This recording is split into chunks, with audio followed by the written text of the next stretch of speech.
नमस्कार, मी डॉक्टर प्रियंका बनगर। आज मी तुम्हाला असे 10 मुद्दे सांगणार आहे ज्यामध्ये तुम्ही गायनेकोलॉजिस्टला भेटणे गरजेचे आहे। चला तर मग आज जाणून घेऊया असे 10 महत्त्वाचे मुद्दे। नंबर 1, वय 9 वर्ष किंवा त्यापेक्षा कमी असणे। जर तुमच्या मुलीचे वय 9 वर्ष किंवा त्यापेक्षा कमी असेल आणि तिला त्यामध्ये मासिक पाळीची सुरुवात झाली असेल तर अशा वेळी डॉक्टरांना भेटणे गरजेचे आहे। नंबर 2, वय 16 वर्ष किंवा त्यापेक्षा जास्त असणे। जर तुमच्या मुलीचे वय 16 वर्ष किंवा त्यापेक्षा जास्त झालेले आहे परंतु तिला अजून मासिक पाळीची सुरुवात झालेली नाहीये, अशा वेळी सुद्धा डॉक्टरांना भेटणे गरजेचे आहे। Number 3, irregular periods. तुम्हाला पिरियड्स येत आहेत पण ते इरेग्युलर आहेत, म्हणजेच तुमची पाळी 2 दिवसांपेक्षा कमी राहते किंवा 7 दिवसांपेक्षा जास्त चालते।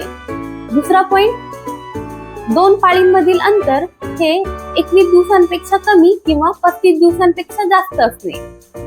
चौथा, हेवी ब्लिडिंग। जर पिरियड दरम्यान होणारा रक्तस्राव हा जास्त असेल की तुम्हाला वारंवार पॅड बदलायला लागत आहेत किंवा रक्ताच्या जास्त मोठ्या गाठी पडत असतील तर अशा वेळी हेवी ब्लिडिंग साठी डॉक्टरांना नक्की दाखवा। 5वा, पाळी दरम्यान तीव्र वेदना।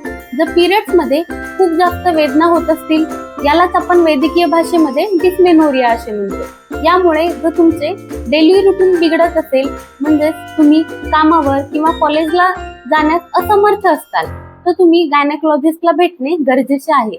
6वा, संबंध ठेवताना वेदना। जर संबंध ठेवताना खूप जास्त त्रास होत असेल, तीव्र वेदना होत असतील आणि यामुळे तुमचे संबंध नीट बनत नसतील तर यासाठी डॉक्टरांचा सल्ला घेणे गरजेचे आहे।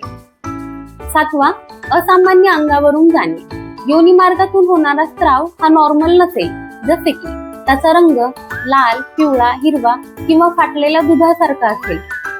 त्याच्यासोबत हात सुटणे, प्रायव्हेट पार्टवरती रेडनेस, दुर्गंध असणे हे सगळे वजायनल इन्फेक्शनचे लक्षणे असू शकतात। यासाठी गायनेकोलॉजिस्ट कडून तपासणी करून नक्की घ्या। 8वा, प्रेग्नेन्सीचे नियोजन करताना।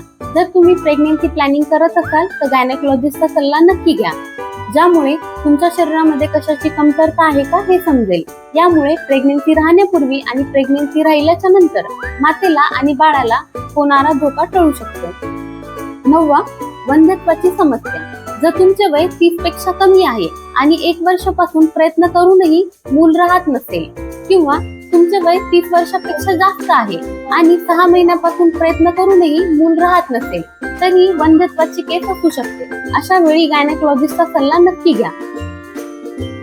10वा, गर्भधारणे दरम्यान। जर तुम्ही प्रेग्नेंट असाल तर बाळाची आणि आईची हेल्थ कशी आहे, बाळाची ग्रोथ कशी आहे, काही कॉम्प्लिकेशन आहेत का हे पाहण्यासाठी रुटीन गायनेकोलॉजिकल चेकअप करणे गरजेचे आहे।